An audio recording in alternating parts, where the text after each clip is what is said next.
Well, hello, fellow listeners. It's Tuesday, September 27th, 2022.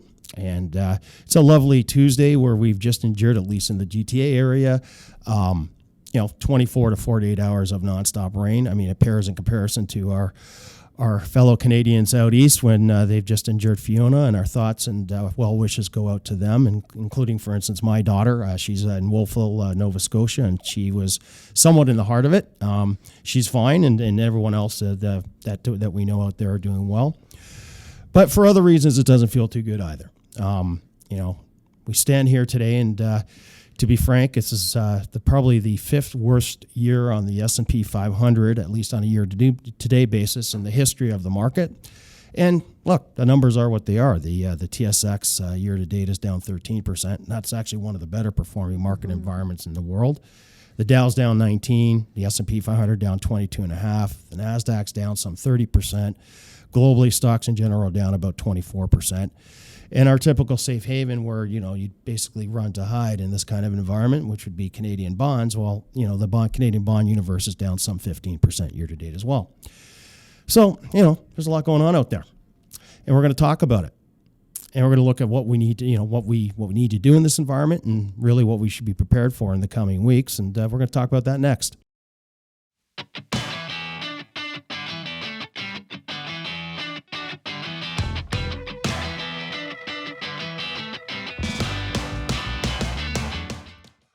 Well, we're back. And, just in the introduction, I talked about the what, where we're at today. And, let's delve into the why. A brief conversation around why are we here and what has driven us to be in this spot that we find ourselves in today. So we know that when we do planning, there were going to be days like this. And here we are. This is the real test of your investment fortitude. How do you get through this type of environment that we're currently in today? Mm-hmm.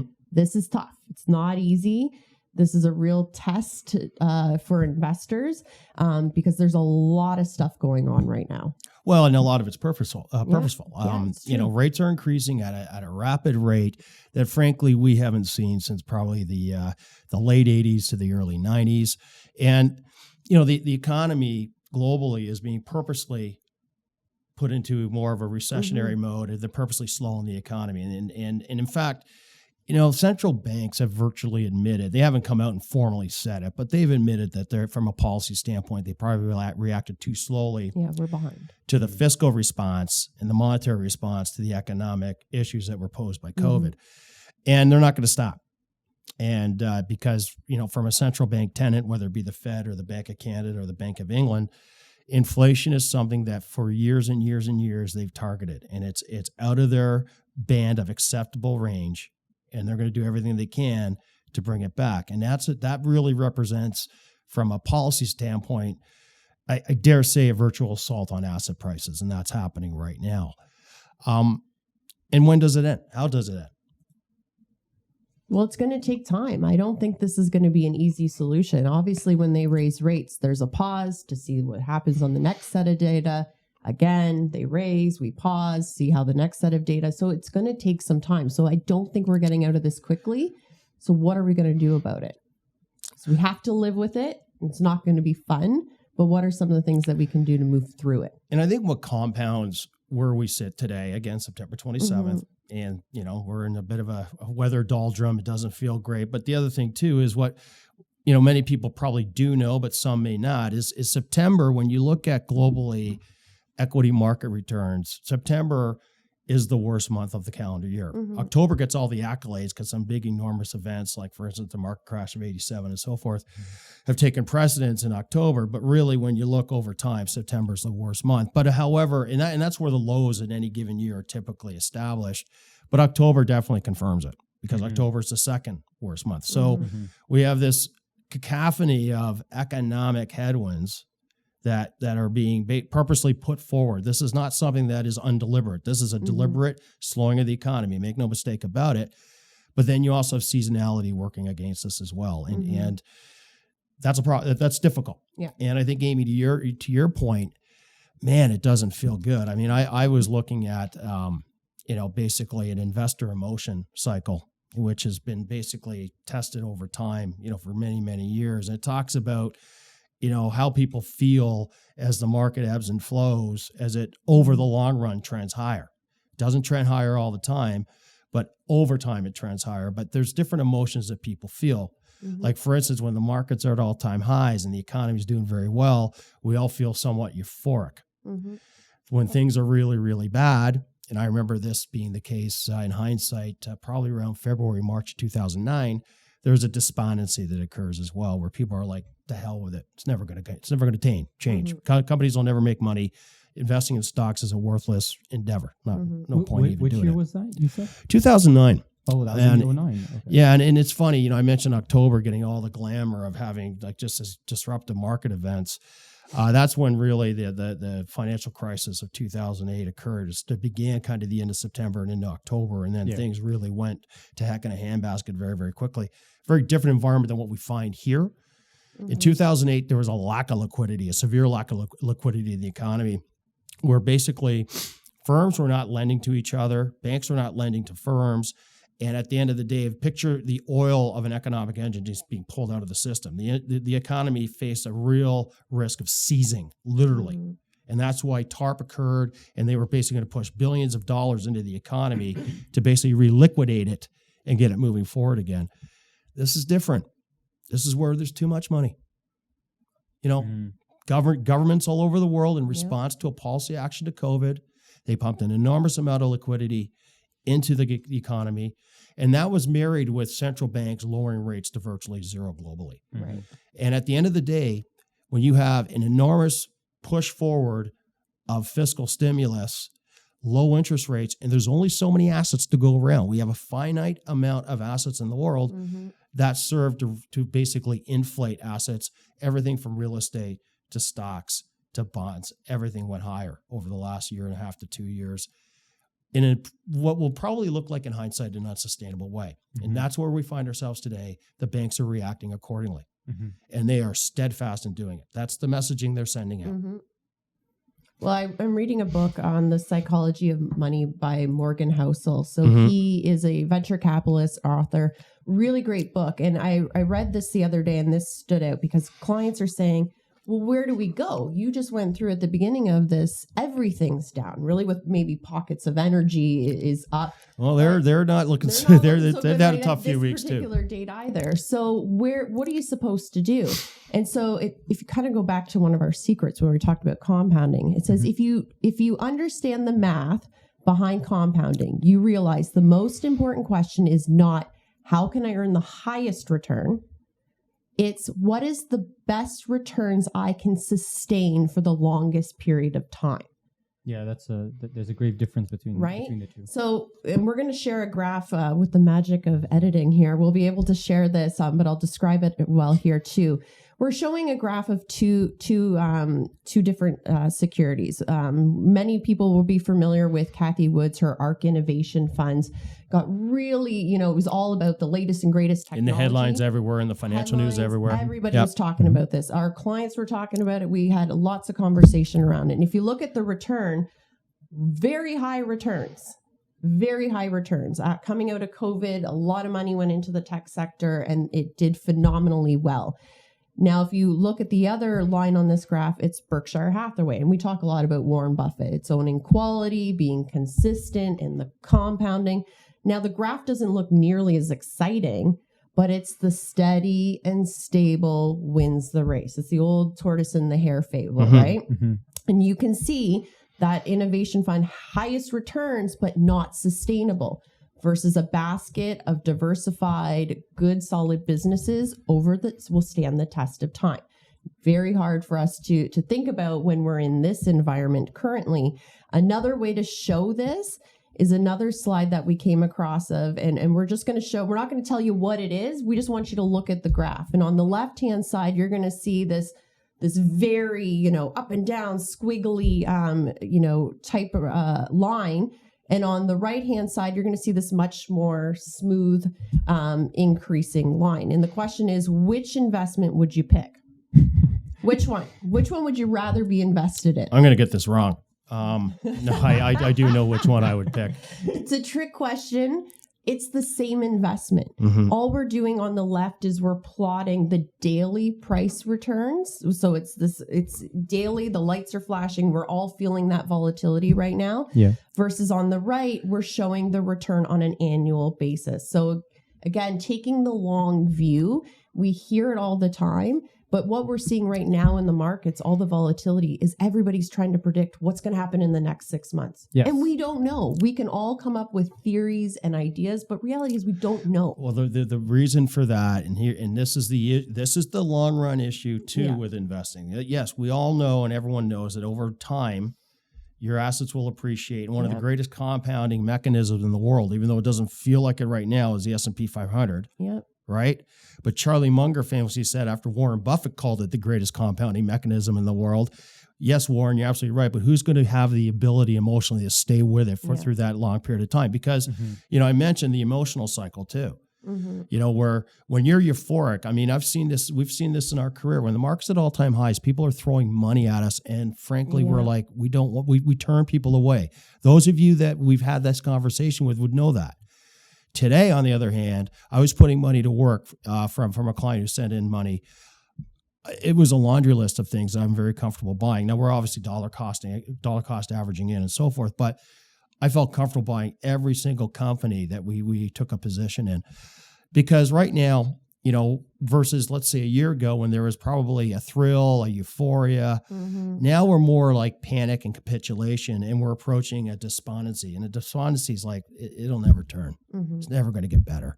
This is the way the world's going to be for the rest of my life. Even though when you look at it statistically, we're probably in a 3 standard deviation environment relative to the norm on the S&P 500 and global assets in general. And, when you look at what Warren Buffett and Charlie Munger do, because I think this is such a great example, Berkshire Hathaway versus ARK Innovation, they flip that emotional curve. They flip it. So where we show euphoria when the markets are at all-time highs, intelligent investors like Ray Dalio and Warren Buffett and Charlie Munger, they actually have maximum despondency. Because they understand when things are euphoria, that's your point of maximum financial risk. And in other words, and I know it doesn't feel like this right now, but as prices go lower, your future potential rate of return, or expected rate of return is actually the more correct way to put it, goes higher. Right. Lower prices portend higher returns. But it feels not like that when you're in the moment. Yeah. And that's where we are right now. So can I ask you a question? Sure. Now, you said previously that something along the lines of in despondency, that's when people are like, screw it, it's never going to get any better. They're like, F it. So who then makes it better? If individual investors would say that it's not going to get better, but it does end up getting better, where's the money come from? Where's the money come from? Exactly. Yep. Institutional investors who are very academic and antiseptic around allocating capital. They're just looking for they're looking for the best value and highest expected rate of return of an asset class. Right. And who will probably have a ton of research behind every investment that they're going to make. You're also going to see large investors like Warren Buffett, George Soros. I mean, it can go on and on. And they're going to turn it around. The other thing too is companies themselves are not sitting idle in this environment either. So what'll happen is you'll see, and I guarantee this will occur. We'll journey out 3 months and we'll find the repurchase activity, the share repurchase activity of companies in this environment was, if not at an all-time high, close to an all-time high, because they're buying back their stock at super low prices. And so all that changes, and then money starts moving back into the market. But it's not an overnight thing. And I mean, the greatest tragedy from an investment standpoint in 2008, 2009 was, and I might have the statistic a little bit wrong, but I'm not far off. Some 70% plus of investors in North America went to the sidelines during the worst periods of 2008 and missed the virtual comeback in 2009. Missed it. Like basically all of what was lost in 2008 into early 2009, most of what was recovered by the end of 2009. The problem is, while it's recovering, people are on the sidelines. Doesn't feel like it. Because when you get through despondency and the market does turn, and again, we won't know until in hindsight, but there's a heavy dose of skepticism. We're going to post this emotional chart up to show you, but there's a heavy dose of skepticism. And then as the market recovery continues, you see hope, and then there's a relief, and then it switches into optimism, and then excitement and thrill. Time eternal. Yeah. Happened in 1998 to 2002. It happened from 2003 to 2006 and 2008 and so on. And it's happening right now. Yeah. It's tricky. It's tricky, right? Because what we're trying to tell you is to think long term, and you can say that, but it's not easy, right? So what am I supposed to do? I'm just supposed to wait. But I've got this darn device in my hand that I can see daily what this price movement of my portfolio is, and it makes me feel like I need to do something. So we're going to talk about some ideas of things you can do to keep yourself busy so that you can stay focused on the long term, but what can you do in the meantime? A big one that we've been chatting with clients as we're doing reviews is look at the income. These are assets in your portfolio, but there's still a lot of them that we own are generating income in the form of dividends and interest. And a lot of them, because interest rates have gone up, their interest payments have increased.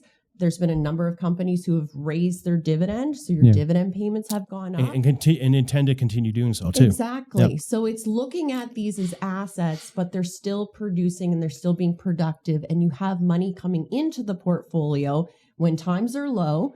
So when the markets do eventually turn at some point, you have that many more dollars to participate on that upside because you've been patient.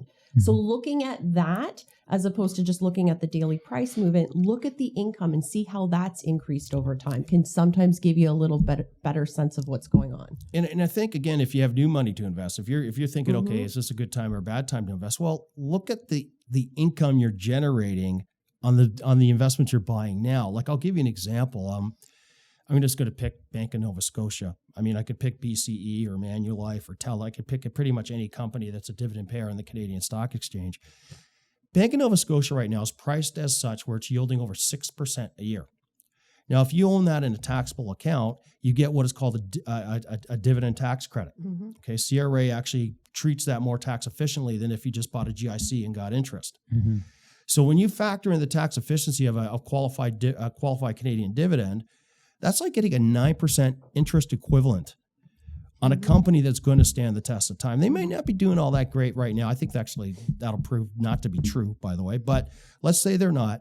They don't cut. Canadian banks rarely cut their dividends. So you're going to get a 9% interest equivalent on a stock that's trading probably at a year and a half low, where its 52-week high is probably about 27% higher than where it is right now. Mm-hmm. And you're going to be collecting 9% on an interest equivalency just to hold it and wait. And why that's an important thing to know is that back in 2008, if people that withstood it and looked at it, you could buy these Canadian banks, BMO, Royal, Bank of Nova Scotia, paying dividend yields of 11, 12%. Mm-hmm. And if you journey out 3 years from when you bought BMO, and I'm telling you, BMO, for instance, was trading at $20 a share. It's trading somewhere around $120, $130 a share, and I believe it's split once in that period of time. Holy geez, you did very, very well. Mm-hmm. But at the time, man, did people want to rush out and do it? Because the world was coming to an end. Yeah. That's what we all thought, yeah. And it's kind of feels like that right now a little bit. Especially because of what's happening globally and at a macro scale. But you're getting companies that are really trading quite attractively relative to their earnings power and what they're paying in terms of rewarding the owners of the business. Mm-hmm. Might not feel like it 2 months from now. You could end up having a better buying opportunity. And I don't say that. Never time it perfectly. I don't say that wantonly. Yeah. But 3 years out, I doubt it very much that these companies will be trading at these multiples with these yields. So another thing to think about in this environment, like to your point, if you've got cash sitting on the sidelines, think about how to invest that, making it more productive, but respecting your risk tolerance. I think this is an important one. And what I mean by respecting your risk tolerance is hopefully you've thought through kind of your asset allocation, what you're comfortable with, so that when you're going through difficult times, you're not being awake at night and you're feeling overly stressed. Because in an environment like you're in now, this is not really the time to be making those changes. It's not to say I want to move from a growth investor, this is way too much risk, and I want to be more conservative. This is not the time to do that. The time to do that is when things are more stable, things are more positive, then you should be shifting. If you find yourself in that situation now, you really should be sitting down and saying, okay, what is it that I own? Why do I own it? Where do I need to make changes so that I can rest easy? But also remember, if you have done that work already and you've gone through the financial planning process, that's where you have to be patient. And you've got to respect the work that you did when times felt good, when we had the everything was more stable and you felt more confident. Remember why you set that up to begin with. So reviewing that and making sure you're in line, I think, is an important one. Yeah, and just and as an add to that, Amy, if you know what you own and why you own it, and consistent with your risk tolerance and what you can handle day to day, look around you and know that the businesses, for instance, you own are still doing business. They're still out there making money. They're servicing their customers. They're producing goods and services that people need and use. Even if interest rates are going higher and inflation's high, people still need and use the products and the services that these businesses provide. They're not going away. And I think that's important to understand too. Well, and to help you sleep well at night, we talk about an emergency fund. Yep. Right? So if you hopefully people have one, but if you don't, the other question is, well, what if I don't have one and now things are all falling apart? Well, it's sitting down, looking at your budget and even figuring out, even if it's a small amount, but having some money set aside. And you can talk to your bank. You can set it up to be very automated. It'll go into a high interest account. Have that process set up, even a small amount. And then when times are good, you can increase the amount. But you want to have that safety bucket because we don't know what we're going to head into. And you want to make sure that you've got enough cash available to give yourself the flexibility and not to feel constrained or more stressed about your investments than you need to be. And I think the other thing to look at too is be proactive. Like, for instance, if you're at a stage in your career where it makes some sense to move forward, focus on that. Education, qualifications, things like that, because there's going to be in any recession, there's a bit of a renaissance, if you will, in the economy. There's things shift, things change, and there's going to be opportunity depending on what unfolds. And I might get into that in a moment in terms of what things you need to be prepared for. So focus on your career and moving and finding that next leg up in terms of where you want to go career-wise and what you're passionate about. Yeah, absolutely. Because a lot of things are changing. Companies are evaluating. This is a funny one, though, because a lot of clients we're talking to right now, it's hard. The labor market, there's so much demand. Everywhere you look, it's help wanted signs. But it is a real opportunity to evaluate your circumstance and your career and your next step forward. Yeah. And I think ultimately, letting emotions, govern your investment or money behavior, it's going to lead to often decision-making that could in time cost you dearly. Yeah. Especially if you own good assets that through no fault of anything except for the macro environment are down in value. It will, I can't say 100% because I don't know what the future portends, but if history is any guide,